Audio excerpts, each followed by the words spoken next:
हमारे लिए बेहद जरूरी है कि हम वो रास्ता इख्तियार करें जो हजरत बिलाल ने किया, वो रास्ता इख्तियार करें जो हजरत अम्मार ने किया था, वो रास्ता इख्तियार करें जो असहाबे इकराम ने हजरत अबू बकर सिद्दीक ने इख्तियार किया।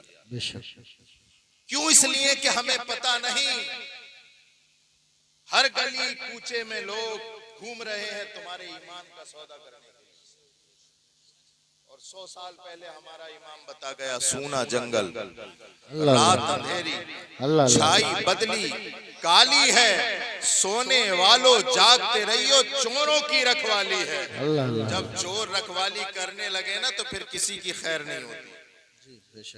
और चोर भी ऐसे वैसे नहीं है, आजकल तो चोरों का बड़ा जोर हो रहा है ना। मई से निकले तो जनेटे में आ गए, जनेटे से निकले तो मेहमदपुर में, और मेहमदपुर से निकले तो संभल। पूरे इलाका चोरों का है और यकीनन हर एक डरा हुआ है।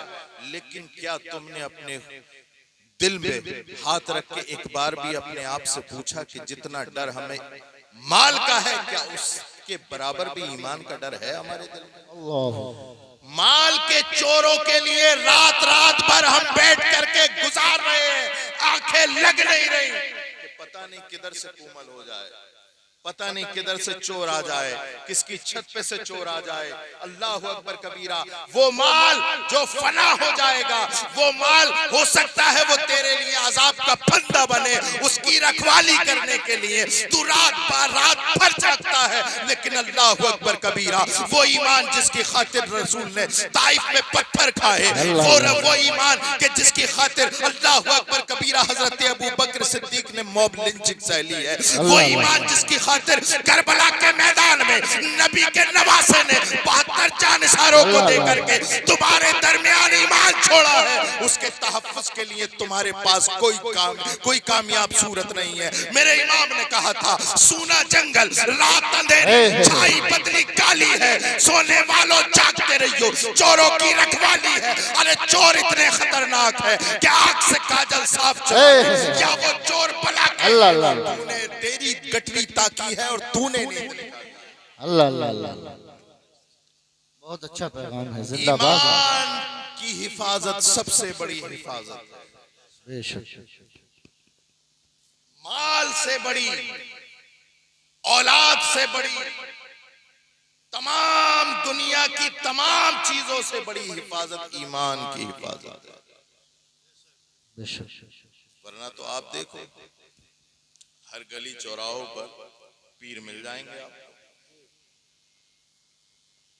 और पीर भी ऐसे हैं, अगर खिलाफे शरा पीर नहीं है तो भी कोई बात नहीं, लेकिन पीर ऐसे ऐसे हैं और फिर उनसे बड़े मुरीद हैं। नमाज नहीं पढ़ते भाई, रमजान आते रोजे नहीं रखते भाई, मालदार हो ज़कात नहीं देते भाई, क्या मसला है? बोले हमने हजरत को, हमारे पीर साहब को माल दे दिया था, वो अपने माल में से निकाल के दे दिया था, हमारी ज़कात। हमारे पीर साहब से मसला पूछ लिया था, उन्होंने कह दिया था बेटा तू बीमार है, तुझे रोजे रखने की जरूरत है। हमारे पीर साहब जो है खाने काबा में नमाज पढ़ते हैं, इसलिए हमें नमाज पढ़ने की जरूरत है। एक बात बताओ, दिल पे हाथ रख, मौत का तो कोई भरोसा नहीं है, मौत तो कभी भी आ जाएगी। क्या तुमने किसी आलिम के मुंह, उसकी ज़बानी या किसी किताब में पढ़ा है या किसी आलिम की ज़बानी सुना है कि कब्र में जाकर के ये सवाल पूछा जाएगा कि मुरीद थे कि नहीं? ईमानदारी से बताओ, क्या किसी आलिम से ये कहते सुना कि कयामत का मैदान होगा और नफ्सी नफ्सी का आलम होगा और पूछा जाएगा कि मुरीद था कि नहीं? नहीं, कोई आलिम नहीं बताएगा आपको। हाँ, कब्र के अंदर सवाल होगा, और कब्र के अंदर जो सवाल होगा वो तो पता ही है, रोजे अव्वल के जहां गुदाज बुवद, अव्वली पुरसशे नमाज बुवद। कयामत का मैदान बड़ा हौलनाक मैदान होगा, वहां पर सबसे पहला सवाल नमाज का होगा। सबसे पहला सवाल बोलो नमाज का हुक्म। इधर वाले बोलो सबसे पहला सवाल, किसी कार्य खैर में बारिश का आ जाना उसकी मकबूलियत की अलामत होती है, सुभान अल्लाह। है ना? बैठे रहो, बैठे रहो, ज्यादा देर इम्तिहान नहीं लूंगा।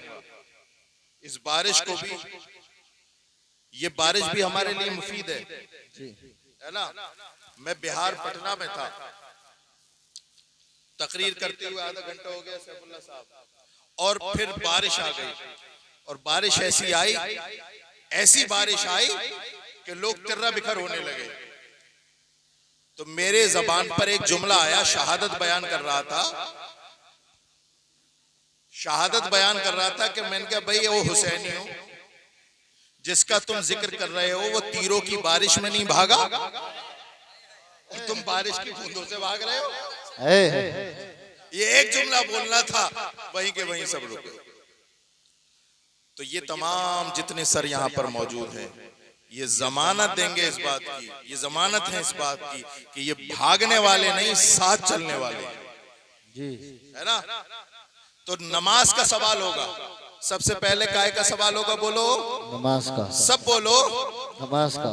अच्छा, यहाँ पर जितने बैठे हैं, अगर मैं आपसे ये पूछूं कि आपको अपने वालिद की वसीयत याद है, दादा की वसीयत याद है? कहाँ अब्बा हमारे ये कह के मरे थे, हमारे दादा ये कह के मरे थे, हमारे परदादा से चली आ रही है कि हमारे लकड़ दादा ये कह के मरे थे।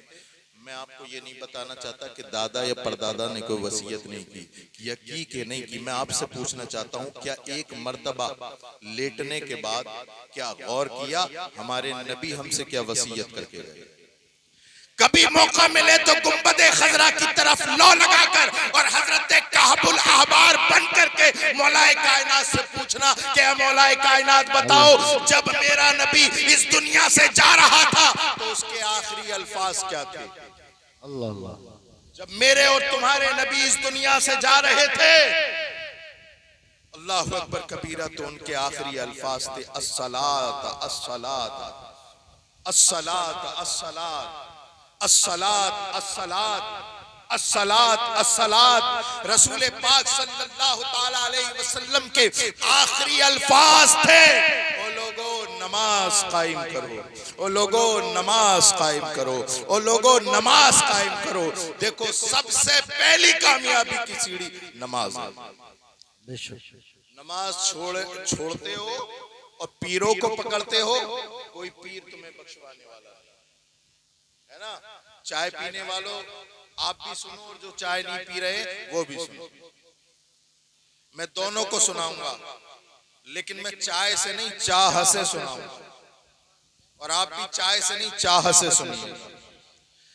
ये ईसाले सवाब की महफिल है। नबी कौनैन सल्लल्लाहु अलैहि वसल्लम इरशाद फरमाते, मल मय्यतु फिल क़ब्रि इल्ला कल गरीक़िल मुतग़व्विस।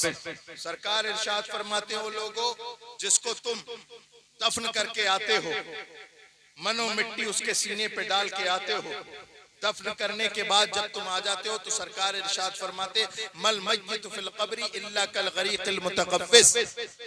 जिसे तुम दफन करके आते हो वो डूबे हुए फरियादी की तरह होता है। क्या? डूबे हुए फरियादी की तरह होता है। डूबने वाला समंदर में डूबे, दरिया में डूबे, नदी में डूबे। आप सब पढ़े लिखे लोग हो, जानते हो डूबने वाला तैराक का इंतजार करता है, गोताखोर का इंतजार करता है, और वो इस बात का इंतजार करता है कोई तैराक आए, कोई गोताखोर आए, मुझे पकड़े और किनारे पर पहुंचा दे ताकि मेरी जान बच जाए। या रसूल अल्लाह, आपने जो फरमाया उस पर हमारा ईमान है। या रसूल अल्लाह, आपने फरमाया कि मरने वाला डूबे हुए फरियादी की तरह होता है। या रसूल अल्लाह, हमने तो ये जाना जो समंदर में डूबता है वो अल्लाहु अकबर कबीरा क्या क्या किस बात का इंतजार करता है? गोताखोर का इंतजार करता है। लेकिन लेकिन जो गुर्बत में डूबता है वो किसी मसीहा का इंतजार करता है। लेकिन या रसूल अल्लाह, ये हमारी समझ से परे है कि मरने वाला डूबे हुए फरियादी की तरह किस तरह से होता है, किस बात का इंतजार करता है। डूबने वाला तो साहिल पर पहुंचने का इंतजार करता है, डूबने वाला तो अल्लाह अकबर कबीरा गोताखोर का इंतजार करता है। लेकिन ये मरने वाला डूबे हुए फरियादी की तरह होता है, तो ये किस बात का इंतजार करता है। जब हमने ये सवाल किया गुंबदे खजरा की तरफ, तो आवाज आती है, ऐ मेरे उम्मती सुन, यंतज़िरु इजाबतन तलहक़हु मिन अबिन औ उम्मिन औ सदीक़िन। रसूल पाक इरशाद फरमाते हो, लोगो वो मरने वाला अपने बाप की दुआए मग़फ़िरत का इंतजार करता है, वो मरने वाला अपने भाई की दुआए मग़फ़िरत का इंतजार करता है, वो मरने वाला इस बात का इंतजार करता है कि दुनिया में कोई बैठकर मेरे लिए दुआए मग़फ़िरत कर दे, उसका कुछ ना बिगड़े, मेरी दुनिया, यहाँ की दुनिया कामयाब हो जाए, आसान हो। सुभान अल्लाह, सुभान अल्लाह, जिंदाबाद जिंदाबाद। नारे तकबीर, नारे रिसालत, नारे गौसियत, मसलके आला हजरत उलमाए अहले सुन्नत हजरत अल्लामा सैयद रिहान मियां साहिब किबला। अब यहाँ पर जितने लोग बैठे हैं, सबके घर से कोई ना कोई चला गया। ईमानदारी से बताओ, कितने लोगों ने याद रखा अपने बाप को, अपने वालिद को, अपने बच्चों को, अपने दादा को, परदादा को? कितने लोगों ने याद रखा? हमने तो ये सोचा कि जब कोई मर जाए तो तीजा कर दो, 10वां कर दो, 20वां कर दो, 40वां खत्म, 40वां और फिर ताला, फिर मरने वाले से हमारा कोई ताल्लुक। और 40वें तक ऐसा ब्रांडेड बिरयानी का चावल लेके आया, ऐसा ब्रांडेड बिरयानी का चावल लेके आया जो अपने बेटे की छठी में नहीं पकवाया, वो अपने अब्बा के 40वें में पकवाया। और बाकायदा दावतें करके, ये उलमा बैठे हैं बताएंगे कि दावतें खुशियां में होती हैं, खुशी में होती हैं, गम में दावत नहीं, गम में दावत नहीं है। और बल्कि उलमा इकराम बैठे, मैं बड़ी जिम्मेदारी के साथ बोल रहा हूं कि मरने के बाद 3 दिन तक का जो खाना होता है वो सोग का खाना कहलाता है। वो तो मालिक के निसाब को खाना ही जायज है। 3 दिन तक होता क्या है हमारे यहाँ, इधर हमने मिट्टी दी और एक खरसाली कब्रिस्तान में कहते हैं, मेहमानों खाना खा के जाइए। और थोड़ा अपडेट वर्जन आ गया है, फातिहा है, फातिहा घर पे चले, इसको अपडेट कर दिया। मतलब तो वही है ना कि खाना खा के जाएं। याद रखें, वो जो मैयत का जो खाना होता है, जो उधर दफन करके आए और वो बना लिया इधर, कफन बाद में आया, भगोने पहले आ गए। एक हिंदू थे गैर मुस्लिम, उन्होंने एक जगह गए तो वो बोले कि जनाब मियां साहब ये क्या माजरा है, इस्लाम तो बड़ा अच्छा मजहब है, हमारे यहाँ होता है, लेकिन इस्लाम तो अच्छा मजहब है। हमने तो ये देखा, एक अपने दोस्त के बाप के दफन में गए हम, तो कफन बाद में आया, भगोने पहले आया। और हम इस चीज की तरफ हमारी तवज्जो नहीं जाती। मैं बताता हूँ, उलमा बैठे हैं, ये वाला खाना मालिक के निसाब के लिए हराम है, हराम, मालिक के निसाब। और इसको हम सवाब की नियत से बनवाते हैं, सवाब नहीं। अगर सवाब ही लेना है और ईसाले सवाब करना है तो जिनका हक है उन हकदारों को खिलाओ, गरीबों को खिलाओ। जिनके पास पैसा नहीं है, जिसके पास खाने का सामान नहीं है, उसे खिलाओ, तो इस पेट इसका भरेगा, सवाब तेरे वालिद को मिलेगा। लेकिन हम तो ये देखते हैं, 10वें से लेकर तीजे से लेकर के 40वें तक छाट के मिंबर, हाजी जी, लंबरदार, प्रधान, सबको बुला लेगा, गरीब को नहीं बुलाएगा। ये देखा गया, मैं कोई हवाई बात नहीं बोल रहा हूँ, सबको बुला लेगा, लेकिन इन्हीं लोगों को नहीं बुलाएगा। अगर कह दो कि मदरसे से बुला लो बच्चों को, तो बड़ी देर सोचेगा कि हजरत तो वो हो गया है, पूरा बजट जो था वो हो गया। मैं इसका भी कायल नहीं हूं कि मदरसे के बच्चों को तुम अपने जो है मैलो कुचैल खिलाओ, मैं इसका भी कायल नहीं हूं। ये उलमा बैठे बताएंगे रसूलुल्लाह सल्लल्लाहु अलैहि वसल्लम के दीन के वारिस बनेंगे ना, तो वो हमारा महल कुचैल खा करके बनेंगे। तो वो लोग जो महल कुचैल खा करके तैयार होते हैं, तो फिर उनके अंदर खुददारी पैदा नहीं होती। वो रसूल पाक सल्लल्लाहु अलैहि वसल्लम के ईमान को टकों के भाव बेच देते हैं। क्या हुआ, अशरफ अली ने बेचा कि नहीं बेचा? रशीद अहमद गंगोही ने बेचा कि नहीं बेचा? टकों के दाम बेचा, खाया उधर, ये दिल सिया हो गया, पता ही नहीं चला कौन सा। और हमारे यहाँ तो आज माहौल ऐसा है, ये तो बात एक अलग की है, हमें यही नहीं पता कि हमारे घर में आ कहां से रहा, जबकि खाने का असर उसके ईमान पे पड़ता है। एक सेबी तो था, हमें यही नहीं पता कि हम ला कहां से रहे। याद रखो, ये कसम खा लो और खुद से कसम खाओ कि मैं मर जाऊंगा, मेरे बच्चे भूखे तड़प तड़प के मर जाएं, लेकिन मैं अपने बच्चों को हराम का लुक़्मा नहीं दूंगा। सरकार गौसे पाक का जो नारा लगाता है और वो ये अकीदा रखता है कि सरकार गौसे पाक क़यामत में मुझे बख्शवाएंगे, तो याद रखो सरकार गौसे आजम ही नहीं, सरकार गौसे आजम के अब्बा की सीरत पे भी अमल करना पड़ेगा। और वो ये है कि सरकार गौसे पाक के वालिद एक सेब खा लिया था और ऐसी हालत में खाया था, ऐसी हालत में खाया था कि शरअन खाने की इजाजत है, लेकिन उसके बावजूद भी वो सुना ना आपने पूरा वाकया, एक तो में निकल गए कि आखिर मालिक कौन है। हालांकि शरीयत ने कहा इतनी तकलीफ नहीं रखी है, खा लिया था, बात खत्म, लेकिन अंदर से जो ईमान था वो जागा, ईमान था जागा। तूने बहुत बड़ी गलती की, अब इसका मालिक ढूंढ, मालिक माफ कर दे या पैसे दे दे, पैसे ले ले, तब जाकर के मेरे लिए ये चीज हलाल होगी। अल्लाहु अकबर कबीरा।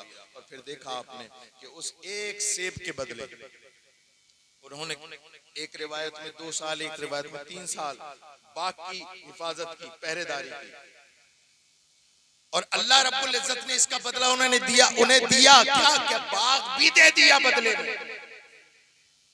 और फिर हजरत अल्लाहु अकबर कबीरा, हजरत गौसे पाक की वालदा उम्मुल खैर भी दी।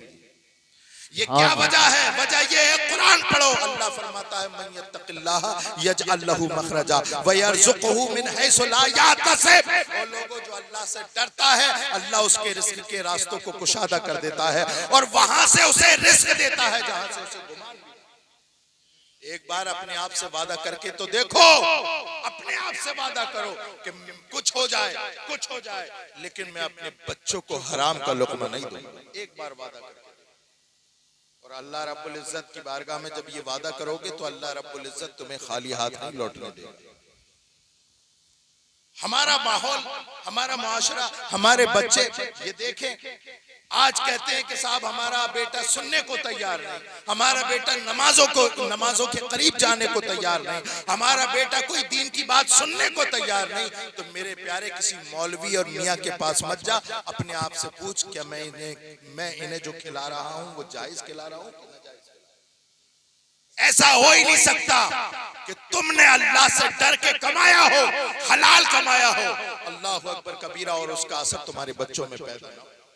ऐसा नहीं है, मैं पूरी जिम्मेदारी से, आप हलाल खिलाएंगे तो उसका असर आपके बच्चों में जरूर आएगा। ये बैठे हैं ये नौनिहाल, ये बच्चे जो हैं हमारी कौम का मुस्तकबिल, आप इनकी तरफ देखें। आपने तो मुआशरे में रह करके अपनी जिंदगी का अक्सर हिस्सा गुजार दिया, ये तो बच्चे नौनिहाल, ये मुस्तकबिल है ना, इन्हें तैयार करना है। कैसे तैयार करेंगे आप? कैसे तैयार करेंगे आप? आपने ऐसे तैयार किया, हालत और माहौल ये है कि आपने इसे किताबें नहीं दिलवाई, इसकी जिद पर इसे मोबाइल दिलवाया। इमाम साहब मौलाना इफ्तिखार साहब ने पूछा कि भाई जनाब हाजी जी आपके बच्चे क्यों नहीं पढ़ रहे? कि वो जो है पैसे वैसे की थोड़ी तंगी है, इस वजह से आपने बच्चे की छुट्टी करा दी। और मौलाना इफ्तिखार साहब ने देखा कि असर की नमाज में बात हुई थी, मगरिब की नमाज में उसी के पोते की जेब में मोबाइल बोलने रहा है, एंड्रॉइड। कौन सा? जिसकी कीमत 20-30 हजार, 40 हजार का मोबाइल देने के लिए आपके पास पैसे और उसकी जिद पूरी करने के लिए आपके दिल में हौसला है, लेकिन अपने बच्चों को पढ़ाने के लिए हौसला नहीं, पैसा नहीं। अपने पैसों का रुख मोड़ो, बच्चों को मोबाइल दिलाओगे तो टिकटॉकर बनेंगे, बच्चों को मोबाइल दिलाओगे स्नैपचैट बनाएंगे, डांस करेंगे, गवैये बनेंगे। लेकिन अल्लाह अकबर कबीरा, एक मर्तबा इन्हें अपने हलाल पैसे से सीरत मुस्तफा की किताब दिला के देखो, रसूलुल्लाह का तराना पढ़ते हुए नजर आएंगे। या नबी सलाम अलैका, या रसूल सलाम अलैका, मुस्तफा जाने रहे।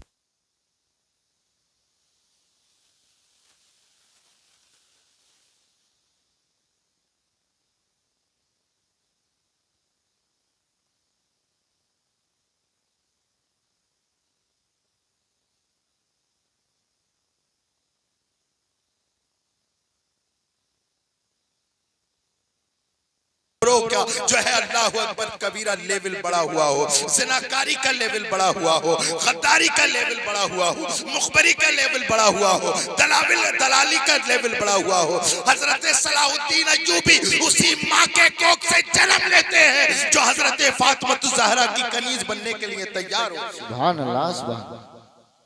तो हमें और आपको चाहिए। अच्छा, बात खत्म कर दूं? जरा हाथ खड़े करके बताना, ये कौन से वाले हाथ हैं खत्म करने वाले? सुनने वाले। दुरूद पाक पढ़िए। अल्लाहुम्मा सल्ली अला सय्यिदिना मुहम्मद सल्लल्लाहु अलैहि वसल्लम अला मुहम्मद सल्लल्लाहु अलैहि वसल्लम। याद रखें, ईमान की हिफाजत करें। और आजकल ईमान के नाम पर बहुत धांधलेबाजी है दोनों तरफ से आपके। एक तो ये है कि लोग तुम्हें अहले बैत का नाम लेकर भी तुम्हें गुमराह कर रहे हैं। कुछ लोग हैं जो सहाबा इकराम का नाम लेकर के तुम्हें गुमराह कर रहे हैं कि कोई नहीं सिर्फ सहाबा, ये भी गुमराही है। कोई नहीं सिर्फ अहले बैत, ये भी गुमराही है। ईमान क्या है? आओ पूछो बरेली वाले से। अहले सुन्नत का है बेड़ा पार, असहाबे हुजूर नज्म है और नाव है इतरत रसूल।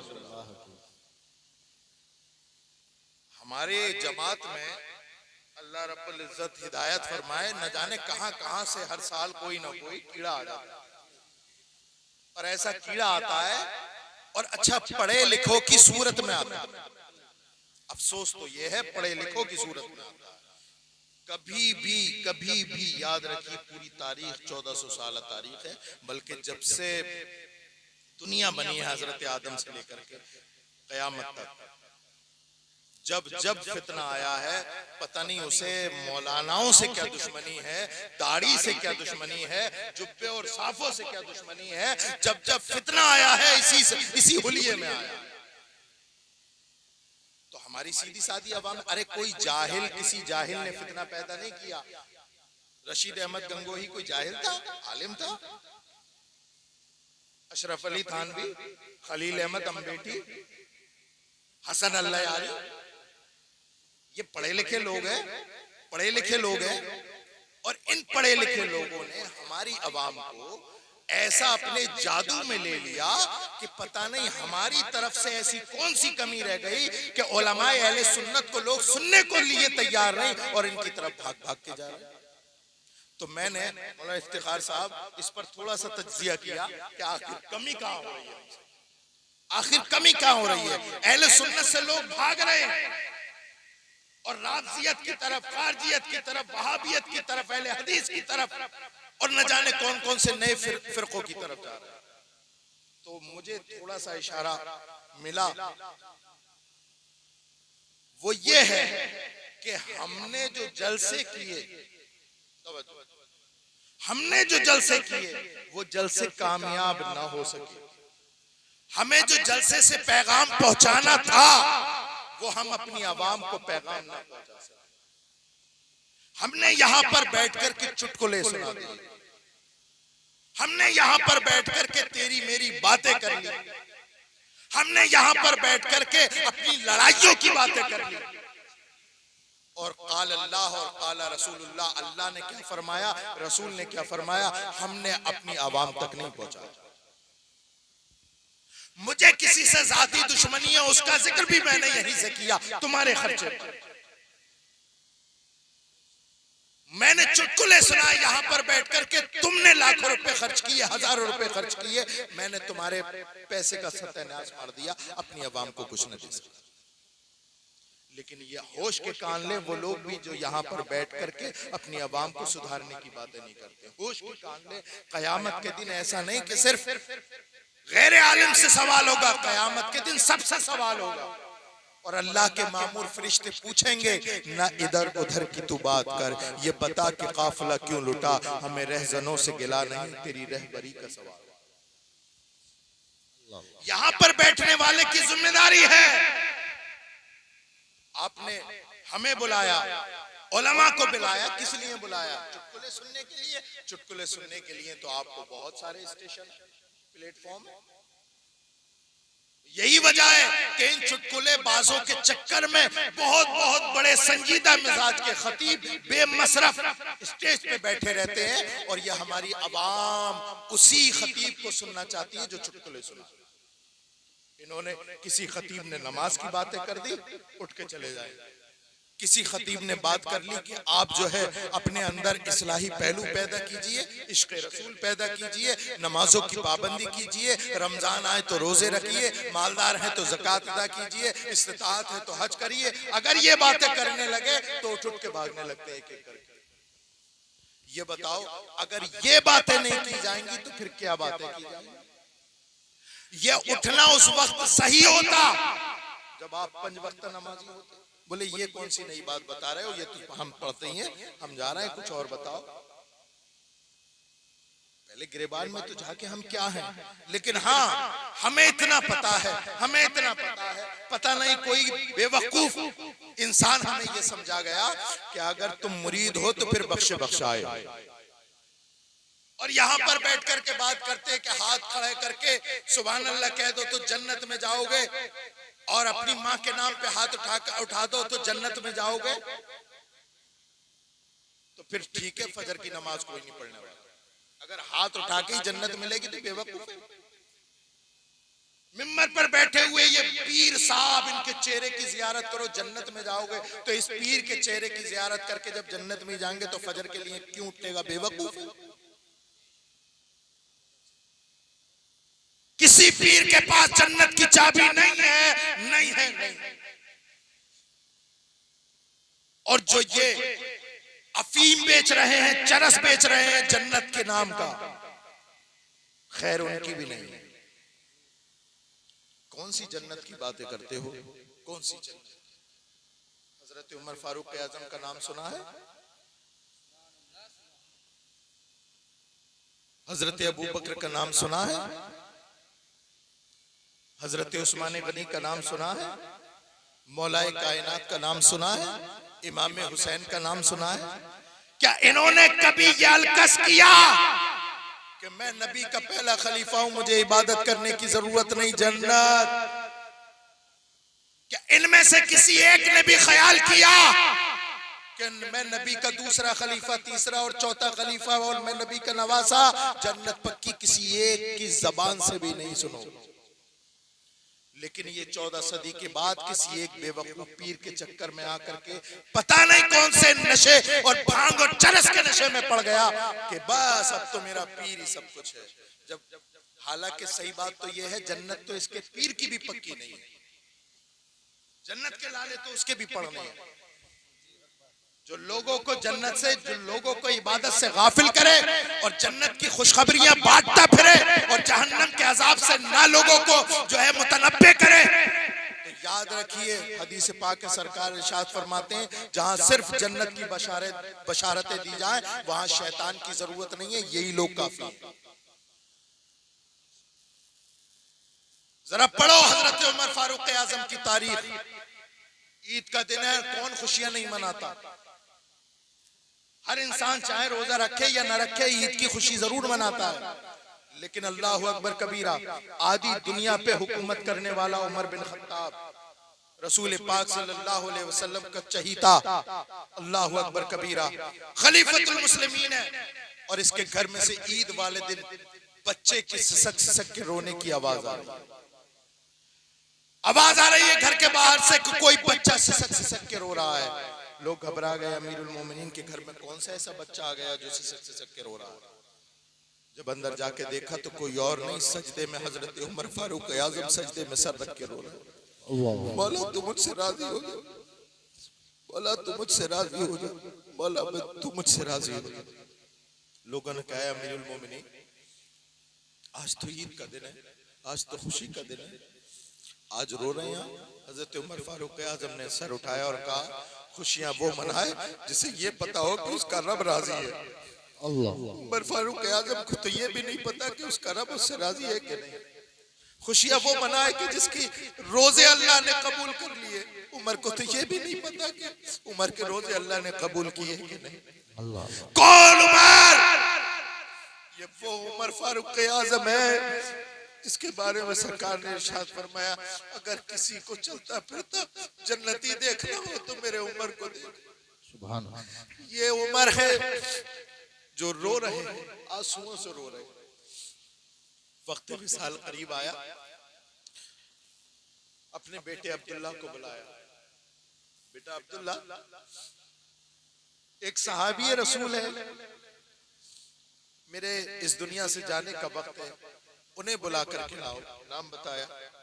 हजरत अब्दुल्ला दौड़े गए, उन्हें बुला के लाए। वो जब कमरे में आ गए, हजरत अब्दुल्ला को बाहर भेजा और उन साहबी रसूल से कहा, ऐ साहबी रसूल, मैं इस दुनिया से जाने वाला हूं। मैंने सुना है कि आपके पास रसूल पाक सल्लल्लाहु अलैहि वसल्लम की इरशाद फरमाई हुई मुनाफिकीन मदीना की फहरिस्त है। आपके पास रसूलुल्लाह सल्लल्लाहु अलैहि वसल्लम ने मदीने के मुनाफिकों के नाम लिखवा के रख दिए। आपके पास वो फहरिस्त है। तुम्हें खुदा की कसम जरा देख के बताओ उसमें उमर का तो नाम नहीं है। जरा बता दो कि उसमें उमर का तो नाम नहीं है।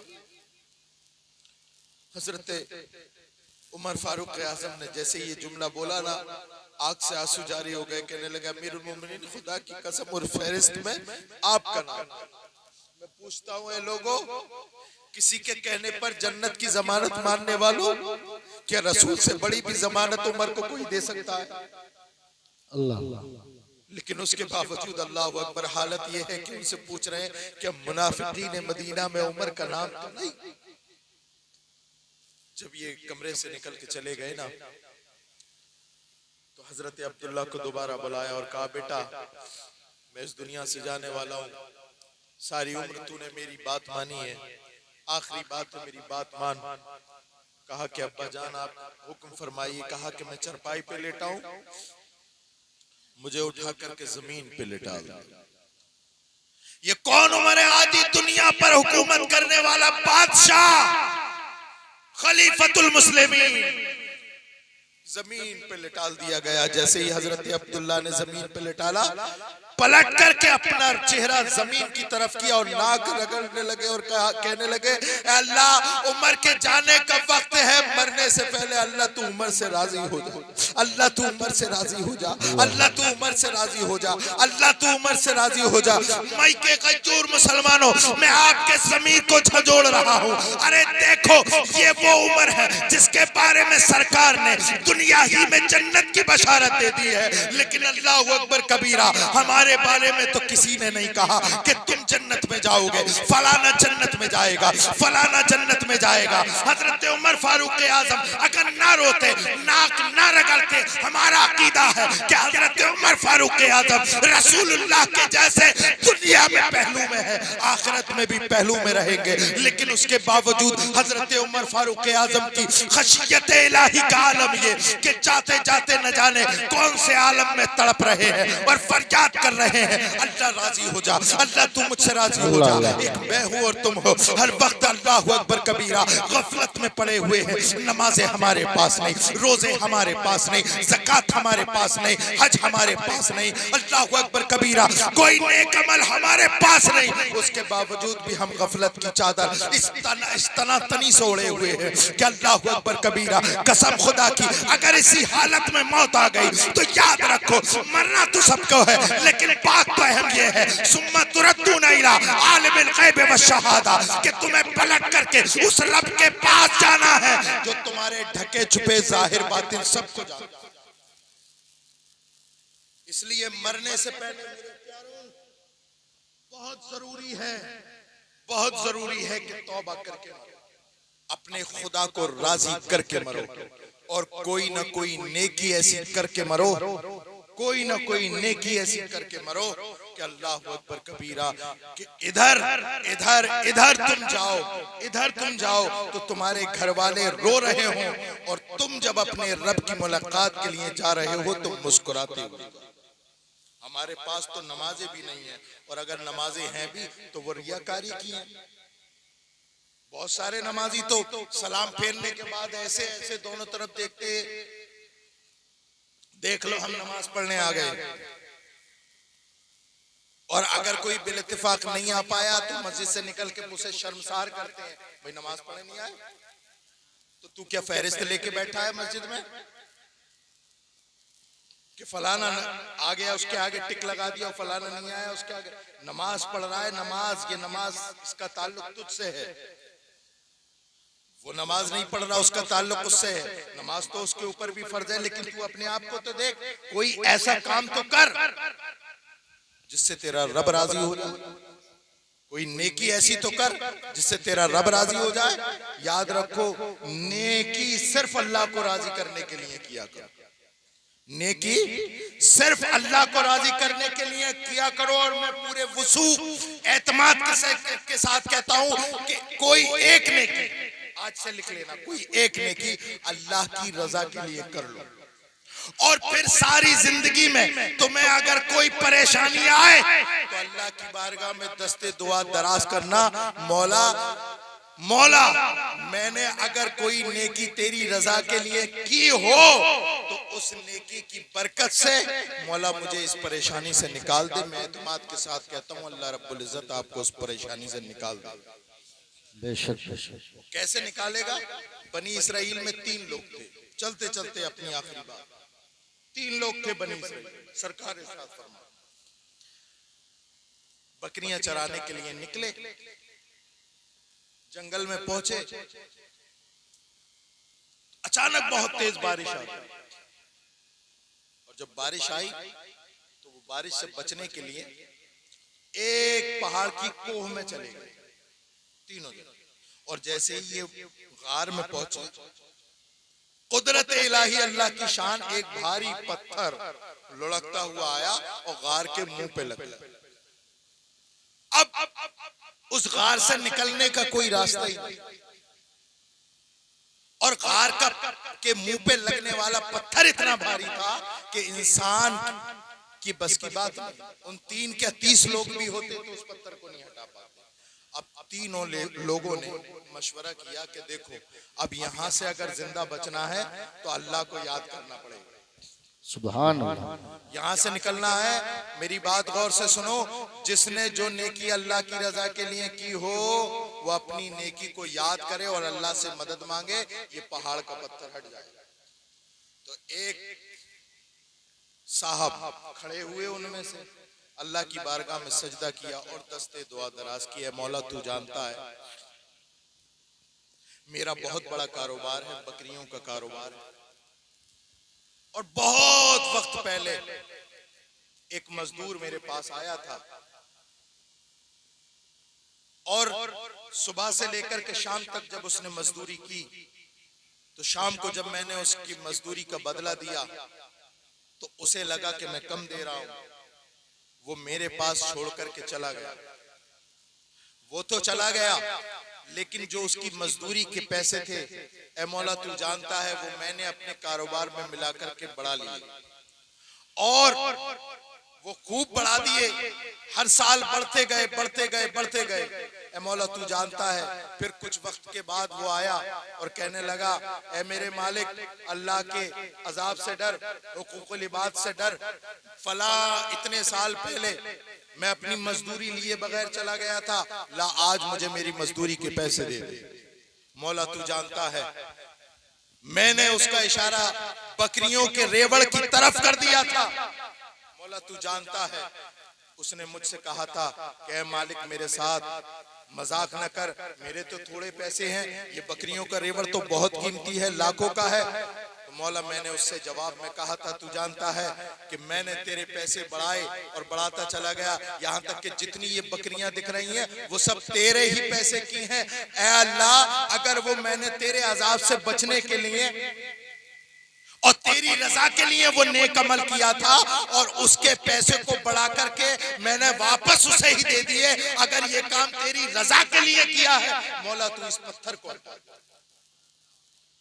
तो लोगों ने देखा पत्थर दाएं हिला बाएं हिला और हिल करके गार के मुंह से अलग हो गया, लेकिन इतना अलग नहीं हुआ कि तीनों निकल सके। अल्लाह अकबर कबीरा, कुछ अलग हुआ। अब क्या हुआ, एक दूसरा खड़ा हुआ और कहने लगा, है मौला, मौला तू जानता है मेरे पास बकरियां हैं और 2 मेरे बूढ़े माँ बाप हैं। ऐ मौला तू जानता है कि मैं अपने घर जब वापस बकरियां चुगा करके जाता हूँ, चरा करके जाता हूँ, तो सबसे पहले अपनी बकरियों का दूध अपने बूढ़े माँ बाप को देता हूँ, बाद में अपने बच्चों को देता हूँ। अल्लाह अकबर कबीरा। मौला एक बार ऐसा हुआ, तू जानता है कि मुझे लौटने में देर हो गई और रात के किसी पहर में पहुंचा, देखा तो मेरा बाप भी सो गया था, मेरी बूढ़ी माँ भी सोई हुई थी, लेकिन अल्लाह अकबर कबीरा मौला तू जानता है मैंने बकरियों का दूध दुआ और वो बर्तन में करके मैं अपने माँ बाप के सराहने लेकर के खड़ा हो गया। और मौला तू जानता है कि मेरे बच्चे भूख और प्यास से तड़प रहे थे, मेरी बीवी मेरी कदमों से लिपटी थी कि अरे तेरे माँ बाप सो रहे हैं, जब उठ जाए तो पिला देना, पहले हमें पिला दे। ए मौला, मैंने उनसे कहा था कि मैं जब तक अपने माँ बाप को नहीं पिलाऊंगा मैं तुम्हें भी नहीं पिला सकता। ए मौला, अगर मैंने ये काम तेरी रजा के लिए किया है, अपने माँ बाप से मोहब्बत तेरी रजा के लिए की है, तो मौला आज इस गार को, इस पत्थर को, अल्लाह अकबर कबीरा, मौला इस पत्थर को यहाँ से हटा दे। लोगों ने देखा, तीनों ने देखा कि वो पत्थर हटा, लेकिन इतना नहीं हटा कि तीनों निकल सके। अब तीसरा खड़ा हुआ और उसने अपने रब की बारगाह में खड़े होकर दुआ की और आंखों से रो रो के दुआ की, है मौला तू जानता है मेरी एक रिश्तेदार है, उसका खाविंद का इंतकाल हो गया था, बच्चे थे उसके पास और बड़ी खूबसूरत थी और मैं बेइंतहा मालदार और वो बेइंतहा गरीब। मौला मेरा दिल उस पे आ गया था, वो मेरे पास उधार पैसा मांगने के लिए आई, तो मैंने उसके सामने एक शर्त रखी थी कि अगर तू मेरे जिस्म की प्यास बुझाएगी तो मैं तेरी मदद करूंगा। अल्लाह अकबर कबीरा, वो रुख मोड़ करके चली गई, लेकिन जब वापस अपने घर गई थी तो अल्लाह अकबर कबीरा देखा कि उसके बच्चे भूख से तड़प रहे हैं। वो अपने बच्चों की भूख को खत्म करने के लिए वो मेरे दोबारा पास आ गई और मेरी शर्त पर राजी हो गई। हम दोनों एक कमरे में बंद हो गए। मौला, अल्लाह अकबर कबीरा, मौला तू जानता है कि मैं उसके करीब गया और इतना करीब कि मैं उसके ऊपर लेट ही जाता। उस लड़की ने, उस औरत ने ये कहा था कि मालदार इंसान, ऐ सरमायादार, कोई नहीं देख रहा, लेकिन अल्लाह तो देख रहा है, अल्लाह तो देख रहा है। उसके इस जुमले ने मेरे दिल पर वो ऐसा तूफान बर्पा किया था कि मैंने उस जिना की हरकत से कदम पीछे ले लिया। ऐ मौला, अगर मैंने जिना करने से कदम पीछे तेरी रजा के लिए लिया था, मौला इस गार से हमें निकाल दे। अल्लाह अकबर कबीरा। तीनों लोगों ने जब एक एक करके दुआ की है, अल्लाह अकबर कबीरा, वो गार से निकल गए। गार से निकलने के बाद अल्लाह अकबर अपने अपने घरों पर गए। इस वाक़ये से हमें दर्स ये मिलता है कि हम जो अमल करें अल्लाह की रजा के लिए करें। और परेशानियां तो आएंगी, तो जब जब कोई परेशानी आए तुम अपनी उसी नेकी का वास्ता देकर परेशानियों से निकलते चले जाओगे। अल्लाह रब्बुल इज्जत तुम्हें परेशानियों से निकालता रहेगा। मेरे प्यारों, सिर्फ और सिर्फ अल्लाह को राजी करने के लिए नमाज पढ़ो। अगर तुम्हें रोजा रखना है तो अल्लाह की रजा के लिए, अगर तुम्हें किसी यतीम के सर पे हाथ रखना है तो अल्लाह के लिए, अल्लाह की रजा के लिए, अगर किसी बेवा का सहारा बनना है तो अल्लाह अकबर कबीरा, वो भी अल्लाह की रजा के लिए, रसूलुल्लाह को राजी करने के लिए। और ये तभी तुम्हारे दिल में पैदा हो सकती है, ये बात तुम्हारे दिल में तभी असरअंदाज हो सकती है जब अपने दिल में अल्लाह अकबर मोहब्बत रसूल पैदा करोगे। देखो, बॉर्डर पार से आज भी आवाज आती है कि मोहम्मद से वफा तूने तो हम तेरे हैं, ये जहां चीज है क्या लोहो कलम तेरे हैं। अल्लाह रब्बुल इज्जत हमें नबी कौनैन सल्लल्लाहु अलैहि वसल्लम की सच्ची और पक्की मोहब्बत अता फरमाए और अपने ईमान और अकीदे की हिफाजत करने की तौफीक अता फरमाए। वमा अलैना इल्लल बलाग। अस्सलामु अलैकुम व रहमतुल्लाह। सलाम।